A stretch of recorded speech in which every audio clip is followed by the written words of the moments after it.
पाकिस्तान के खूबसूरत और हसीन तरीन इलाकों में शुमार होने वाले शहर एबटाबाद को शुमाली इलाका जात और सूबा खैबर पख्तूनख्वा के बलाई इलाकों की तरफ जाने वाले सयाहों में गेटवे का दर्जा हासिल है। एबटाबाद का इलाका गालबन पाकिस्तान के उन चंद इलाकों में से एक है जो आज भी कदीम रिवायात, सकाफत और आसारे कदीमा को अपने दामन में समेटे हुए है। यही वजह है कि महकमा सियाहत खैबर पख्तूनख्वा एबटाबाद की ज़िले इंतज़ामिया और गलियात डेवलपमेंट अथॉरिटी के साथ मिलकर यहाँ वक्तन फ़वक्तन सियाहत के फ़रोग़ के लिए मुख्तलिफ़ प्रोग्राम्स करवाता रहता है। इसी सिलसिले में हालिया बर्फ़बारी के दौरान एक स्नो फेस्टिवल का भी इनाकाद किया गया, जिसमें मुल्की व गैर मुल्की सयाहों की बड़ी तादाद ने शिरकत की, जिसका मकसद गलियात और एबटाबाद में सरमाई सियाहत को फ़रोग़ देना था। खैबर पख्तूनख्वा का ज़िला एबटाबाद मुतदिल आबो हवा और ख़ूबसूरत सयाहती मकामात की वजह से हमेशा मुल्की व गैर मुल्की सयाहों की तवज्जो का मरकज़ रहा है। इस शहर का नाम 1853 में उस वक्त के अंग्रेज़ deputy commissioner major James Abbott के नाम पर रखा गया। जी बताइएगा ज़हीर साहब कि कितना अराइवल हुआ है इस स्नोफॉल में टूरिस्ट का हज़ारा के मुख्तलिफ इलाकों की तरफ? इस दफ़ा जैसे कि आपको इल्म है कि फरवरी के महीने में, एंड ऑफ फरवरी में 2 हैवी स्नोफॉल्स हुई। तो हज़ारा के आप, चूँकि आप भी हज़ारा के हैं, मैं भी हज़ारा का हूँ, तो बहुत ही खूबसूरत वादियाँ हैं यहाँ पे, खूबसूरत वैलीज़ हैं। अल्लाह ताला ने हमें बड़ी टूरिस्ट डेस्टिनेशंस दी हैं। गलियात, उसमें ये ठंडियानी जो गवर्नमेंट ऑफ केपी अभी इसका ठंडियानी रिज़ॉर्ट डेवलप कर रही है। इस दफ़ा टूरिस्ट का एक सैलाब उमड़ के आया। मैं ख़ुद गलियात में था, वहाँ पे हमने स्नो फेस्टिवल किया, गलियात डेवलपमेंट अथॉरिटी, उसको मैंने इनागोरेट किया। म्यूज़िकल नाइट थी, क्राउड इतना चार्ज था, इतना बड़ा क्राउड था, पूरा पंजाब और सिंध से और दूर दराज से लोग, फॉरेनर्स भी आए हुए थे। तो 2 दिन तक हम तो बड़ी एफर्ट के बाद हमने सड़कें खुली रखी। ठंडियानी की तरफ सर एक टूरिस्ट रिजॉर्ट बनने जा रहा है, बहुत ही खूबसूरत पीक है ये डिस्ट्रिक्ट एबटाबाद की, इसके बारे में बताइएगा ज़रा। ठंडियानी का जो tourist resort government of KP जो डेवलप करने जा रही है, मैं समझता हूँ कि ये एक वंडरफुल डेवलपमेंट होगी, एक शानदार किस्म की और एक ज़बरदस्त डेवलपमेंट होगी, जो मैं समझूँ न सिर्फ सारे मुल्की टूरिस्ट को अट्रैक्ट करेगी। जो प्लान है हमारा, उस प्लान के तहत इंशाल्लाह अगले 2-2.5 सालों में ये जब फुली डेवलप होगा, तो ये मैं आपको बताऊं कि ये पूरी दुनिया में ये एक, वैसे भी ये हमारा हज़ारा डिवीज़न जो है सीनिक है, लेकिन ये ठंडियानी तो बहुत ही खूबसूरत जगह है। तो यहाँ पे आपको याद होगा कि वो जो 4-5 दहाइयों से बूस्टर है, वहाँ पे लोग जाते हैं, चाय के ढाबे हैं, छोटे छोटे खोखे हैं, लेकिन जब ये स्टेट ऑफ द आर्ट वो इंफ्रास्ट्रक्चर होगा, रोड नेटवर्क होगा। एबटाबाद शहर में मुतअद्दिद सयाहती मकामात के साथ तारीख़ी व सकाफ़ती इमारतें भी सयाहों के लिए बाइसे कशिश हैं। इन इमारतों में एक 19वीं सदी में तामीर होने वाला तारीख़ी सिविल सर्जन बंगला भी है, जिसकी बहाली और उसे सकाफ़ती विरसा करार देने के लिए इक़दाम किए जा रहे हैं। सिविल सर्जन बंगला की तारीख़ी अहमियत का अंदाज़ा इस बात से लगाया जा सकता है कि इसकी छत समेत दीगर तामीराती सामान को उस ज़माने में बरतानिया से मंगवाया गया।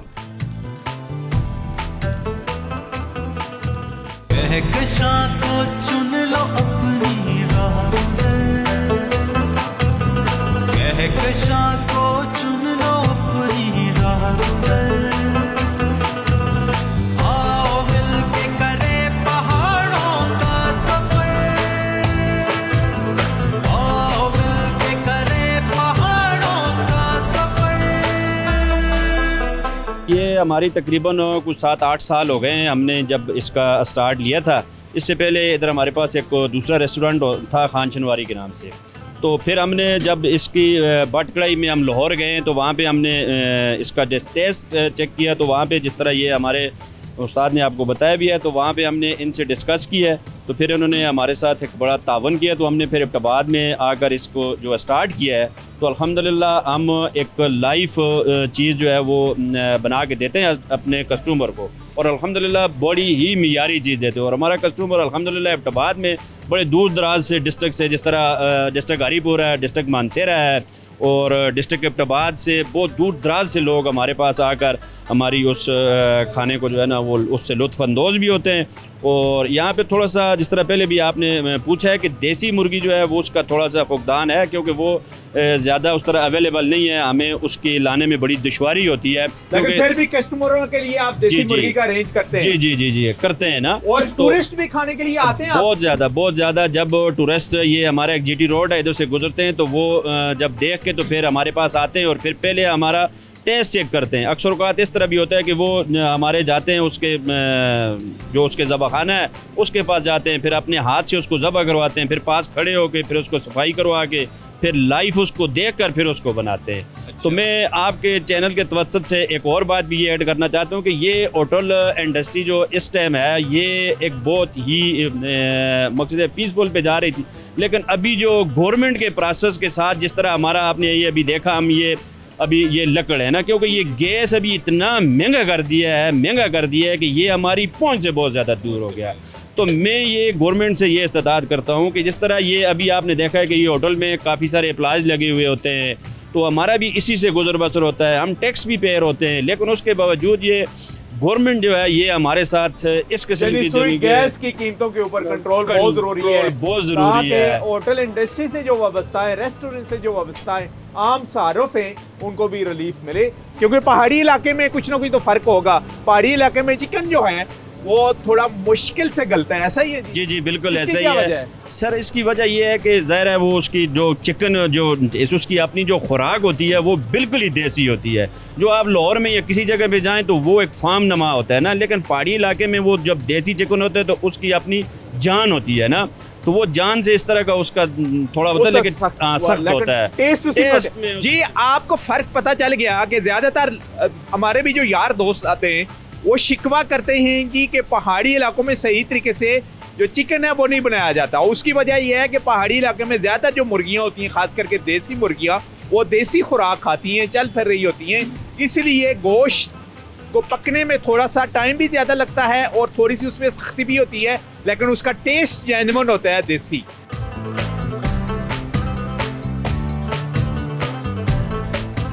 तो कढ़ाई जी हमारे सामने आ चुकी है, देसी चिकन की है, और इसका सबसे पहले हम टेस्ट करते हैं जायका। ज़ाहिर है जी मक्खन में ये पकी है और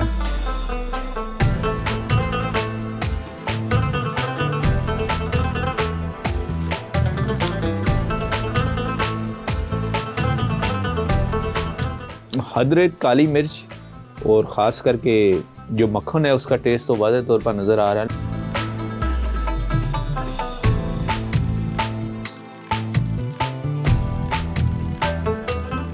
हज़ारा डिवीज़न के डिस्ट्रिक्ट एबटाबाद में हैं, और जब हम सकाफ़त की बात करते हैं और कल्चर की बात करते हैं तो हज़ारा की पहचान है हमारे साथ इस वक्त, और पाकिस्तान का नाम भी इन्होंने रोशन किया है। तकरीबन पूरी दुनिया में जाके इन्होंने हज़ारे का नाम और पाकिस्तान का नाम रोशन किया है। और एक अच्छे गायक हैं नईम अज़ारवी साहब हमारे साथ हैं, उससे हम बात भी करेंगे। जी नईम साहब, ज़रा अपने सफ़र के बारे में बताइएगा। आप दूसरी दफ़ा हमारे प्रोग्राम में आ रहे हैं पहाड़ों के सफ़र में, तो पहाड़ों के सफ़र में हम हज़ारे में आए तो हमने कहा कि एक दफ़ा दोबारा फिर आपको इन करते हैं और आपसे बातचीत करते हैं। बहुत शुक्रिया सबसे पहले आपका, और ये ज़रूरी है कि आप पहाड़ों में आएँ और हमें इसमें आपने मौका दिया, क्योंकि ओवरऑल तो हम भी इसी इलाके से हैं, हमारा पहाड़ी इलाका है, बल्कि यूँ समझें कि हम पत्थरों का जूस पीते हैं। तो पहले भी आप आए और इस दफ़ा भी आपने मुझे इनवाइट किया, सबसे पहले तो आपका बहुत बहुत शुक्रिया। तो सफ़र तो मेरा काफ़ी टाइम से मैं इस फील्ड में हूँ। लोग मुझे 2013 से जानते हैं। चलो कोई गल नहीं, मेरा जब गाना आया वो अल्हम्दुलिल्लाह मोस्ट पॉपुलर सॉन्ग था मेरा, लेकिन सफ़र मेरा 92 से शुरू हुआ है। अच्छा, 92 से, इससे पहले मेरे तकरीबन 80 एल्बम आ चुके थे।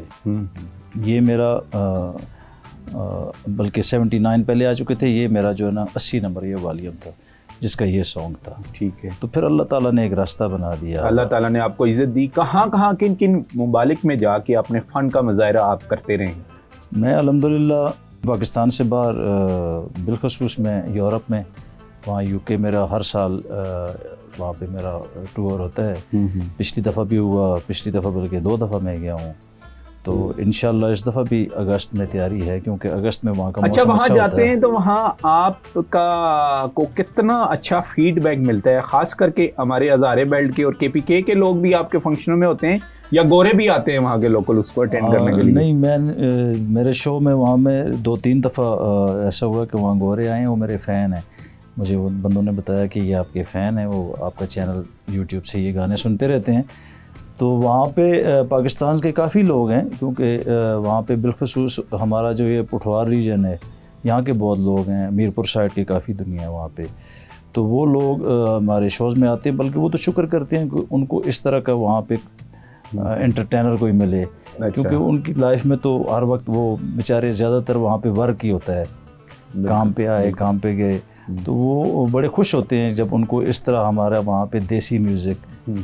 और मैंने वहाँ पे देखा कि कई लोग वहाँ पे उन्हें हमारी जो नई नस्ल है उन्हें हमारी लैंग्वेज नहीं आती, ज़्यादातर वो इंग्लिश ही बच्चे बोलते हैं।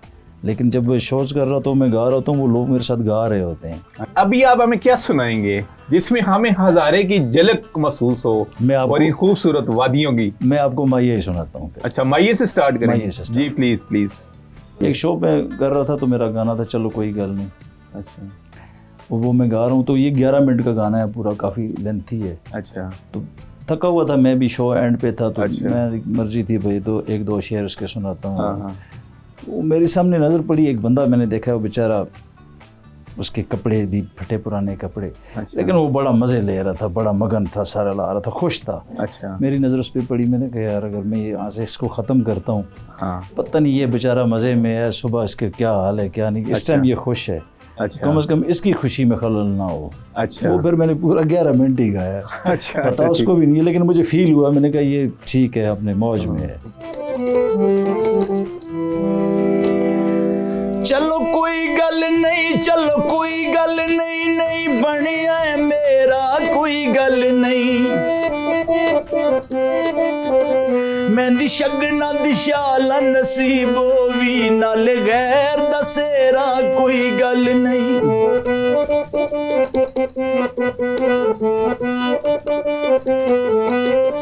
तू खुश वस अपने अमत नात, असी बट चल डेरा कोई गल नहीं। अज शाम शबीर दी जिंदगी विच कल हो सी सवेरा कोई गल नहीं, हो सी सवेरा कोई गल नहीं। जदू माया शामा सी, जदू ढोला शामा सी, वो इंज बर्बाद की तई ना किधरे आरामा सी, वो इंज बर्बाद